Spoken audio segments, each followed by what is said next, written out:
So first of all, a very very good evening to all of you. विद्यार्थी मित्रांनो, आजपासून आपण जो 11 चा चॅप्टर स्टार्ट करत आहोत, तर 11 चा फर्स्ट चॅप्टर जो आपण स्टार्ट करत आहोत तो आहे ग्रॅव्हिटेशन. कोणता चॅप्टर? ग्रॅव्हिटेशन. तर ग्रॅव्हिटेशन चॅप्टर स्टार्ट पासून तर एंडिंग पर्यंत, ग्रॅव्हिटेशन चॅप्टरच्या स्टार्टिंग पासून तर एंडिंग पर्यंत तुम्हाला एक गोष्ट नेहमी लक्षात ठेवायची आहे आणि एक फॉर्म्युला सुद्धा लक्षात ठेवायचा आहे, जो प्रत्येक डेरिव्हेशन मध्ये कामी पडणार. प्रत्येक डेरिव्हेशन. आज तर फक्त आपण त्या चॅप्टरचं न्यूटन्स लॉ ऑफ ग्रॅव्हिटेशन घेऊ, बट उद्यापासून तर चॅप्टर खतम होईपर्यंत पूर्ण डेरिव्हेशन्स आहे. या चॅप्टर मध्ये थेरी पोर्शन कमी आहे, डेरिव्हेशन जास्त आहे. तर विद्यार्थी मित्रांनो, लक्षात काय ठेवायचं आहे? फक्त one sentence. The weight of our body किंवा the weight of body is nothing but, the weight of body is nothing but gravitational force exerted by earth on the body. आपल्या बॉडीचं जे वेट असते, आपल्या बॉडीचं जे काय असते वेट, हे बॉडीचं वेट कोणावर डिपेंड आहे? ग्रॅव्हिटेशनल फोर्सवर. बॉडीचं वेट कोणावर डिपेंड आहे? Gravitational force. जो ग्रॅव्हिटेशनल फोर्स कोण एक्झर्ट करते? अर्थ. कशावर? On the body. म्हणून तुम्हाला नेहमी लक्षात ठेवायचं आहे, gravitational force equal to weight of body. Gravitational force equal to नेहमी काय लक्षात ठेवायचं आहे? Weight of body. लक्षात ठेवा नेहमीसाठी. आणि याचं मिनिंग समजलं? बॉडीचं वेट कोणावर डिपेंड आहे? ग्रॅव्हिटेशनल फोर्सवर. म्हणून नेहमीसाठी काय लक्षात ठेवा? Gravitational force equal to weight of body. अलग अलग प्लॅनेटवरचा ग्रॅव्हिटेशनल फोर्स हा अलग अलग असणार. म्हणून आपल्या बॉडीचं वेट हे डिफरंट प्लॅनेटवर काय दिसणार? डिफरंट. मग विद्यार्थी मित्रांनो, वेटचा फॉर्म्युला कोणाला माहित आहे का? वेट सगळं 10th मध्ये आहे. वेट हा मास नाही. वेट कोणावर डिपेंड आहे? मास. आणखी एकदम परफेक्ट. वेट डिपेंड असते मास आणि ऍक्सेलरेशन ड्यू टू ग्रॅव्हिटी. तो वेट इक्वल टू काय असते? mg. Weight equal to mg. बघा आता, ही पॉवर बँक दिसत आहे सगळ्यांना? Yes or no? हे झालं या बॉडीचं मास. ओके. या बॉडीचं मास याला मी असा सोडल्या बरोबर हा डाऊनवर्ड मध्ये जाणार, because of gravitational force. Because of म्हणजेच कोणतीही बॉडी असो, त्या बॉडीचं वेट हे कोणावर डिपेंड असते? मास आणि ऍक्सेलरेशन ड्यू टू. हे 10th मध्ये असणार. वेट इक्वल टू काय असते? mg. Weight equal to. Is that clear? Yes or no? आहे सगळंच काही आठवते, पण थोडं लिहिल्यानंतर आठवते, बरोबर ना? तर वेटचा फॉर्म्युला काय असतो? Mass into acceleration due to gravity. Any doubt? Okay. Chapter खतम होईपर्यंत लक्षात काय ठेवायचं आहे? Force equal to weight of body. काय लक्षात ठेवायचं आहे? Force equal to weight of body. आणि वेट ऑफ बॉडीचा फॉर्म्युला mg. वेट ऑफ बॉडीचा formula mg. Is that clear? Yes or no? Okay. Now आज आपण फर्स्ट टॉपिक घेणार आहे, न्यूटन्स लॉ ऑफ ग्रॅव्हिटेशन. आजचा आपला फर्स्ट टॉपिक कोणता राहणार आहे? Newton's law of gravitation. तर माझ्याकडे लक्ष द्या.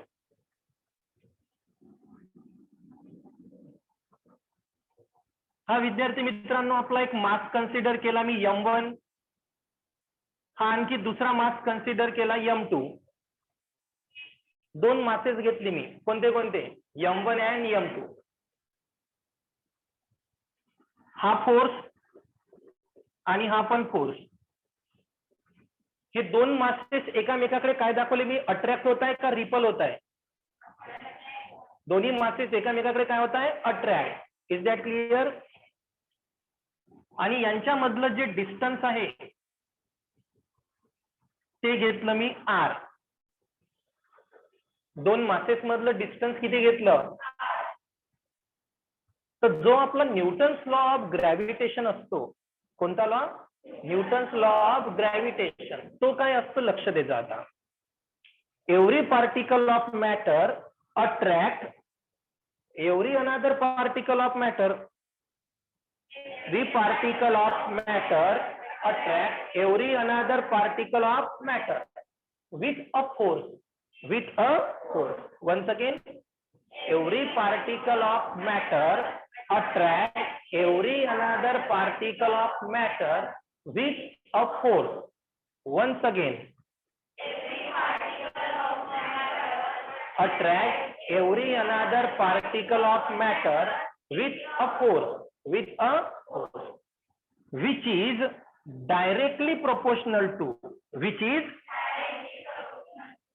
product of two masses, which is directly proportional to, दिसत आहे का, पहिला मास कोणता, M1, दुसरा मास M2, या दोन मासेसचा मी काय घेतला, product. See here, yes or no, directly proportional to the product of two masses and inversely proportional to, and inversely म्हटलं म्हणजे 1 लिहावं लागते, and inversely proportional to square of distance. Distance किती होतं दोघांमधलं, R. तर इनव्हर्सली प्रोपोर्शनल टू काय म्हटलं मी, square of distance between them, square of distance between them. कारण दोन मासेस मधलं डिस्टन्स किती होतं, R. दोन मासेस मधलं डिस्टन्स. तर मग आपल्याला आता टोटल सेंटेन्स काय बनणार, ऐकून घ्या. Every particle of matter attract every another particle of matter with a force.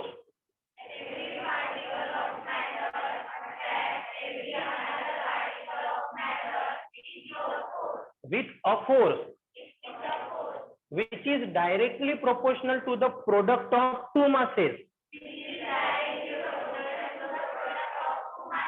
which is directly proportional to the product of two masses, and inversely proportional to the square of distance between them, and inversely proportional to the, is that clear? Once again, every particle of matter attracts with a force which is directly proportional to the product of two masses and inversely proportional to the square of distance between them. Any doubt? Confirm? Law समजला चांगल्या प्रकारे? मग तुम्हाला लक्षात काय ठेवायचं आहे आधी ते समजून घ्या. सिंपली फक्त लक्षात ठेवायचं प्रोडक्ट ऑफ टू मास राहणार, प्रोडक्ट ऑफ काय राहणार, आणि इनव्हर्सली काय राहणार, square of distance. Directly proportional to काय राहणार, product of two mass, and inversely proportional to square of distance. Any doubt? लिहा. आधी चॅप्टरचं हेडिंग टाका ग्रॅव्हिटेशन, ते बुक्स क्लोज करत जा.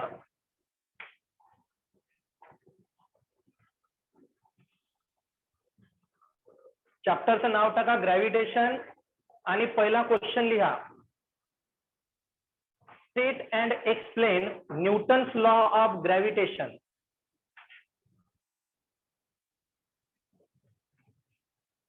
State and explain Newton's law of gravitation. आणि ही फक्त डायग्राम ड्रॉ करा. त्यानंतर विद्यार्थी मित्रांनो लक्ष द्या. आता डायग्राम ड्रॉ केली आहे तुम्ही, यस ऑर नो? आधी क्वेश्चन पण दिला आहे, त्यानंतर लिहा आता त्याखाली every particle of matter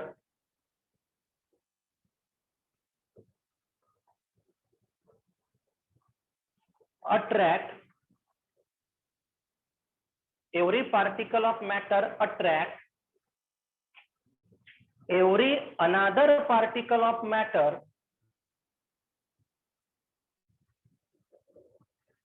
every particle of matter attract every another particle of matter with a force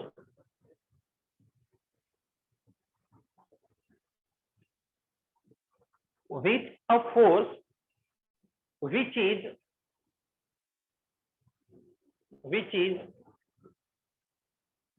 directly proportional to the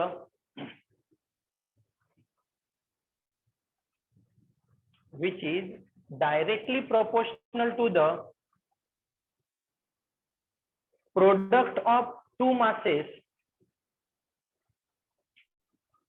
directly proportional to the product of two masses and inversely proportional to the square of distance between them.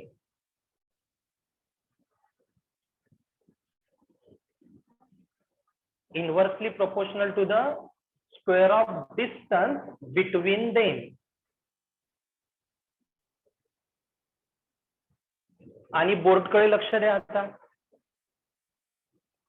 Statement लिहिल्या बरोबर विद्यार्थी मित्रांनो, आधी आपण काय म्हटलं आहे, force directly proportional to product of masses म्हटलं आहे ना, म्हणून मी इथं काय नोट केलं, F directly proportional to M1 into M2 आणि F इनव्हर्सली प्रोपोर्शनल टू 1 काय होणार R². इथपर्यंत समजलं का?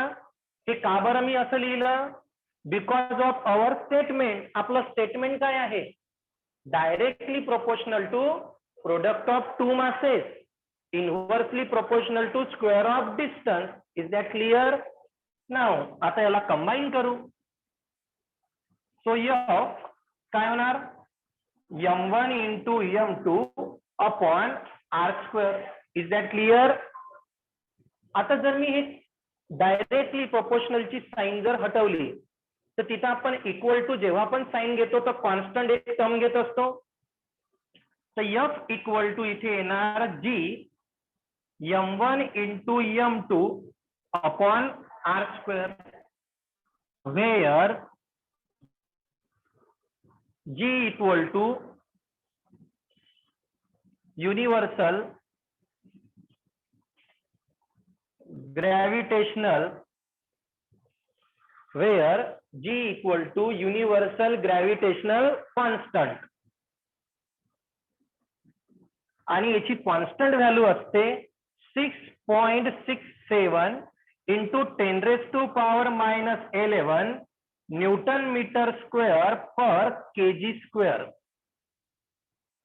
हे सर्व विद्यार्थी मित्रांनो तुम्हाला ऍज इट इज नोट करावं लागणार, तेव्हाच मार्क 2 पैकी 2 भेटणार. राईट डाऊन दिस. क्लिअरली तुम्हाला बोर्ड दिसत आहे बेटा? ओके, नाही सर आता पुढे मी जे सांगत आहे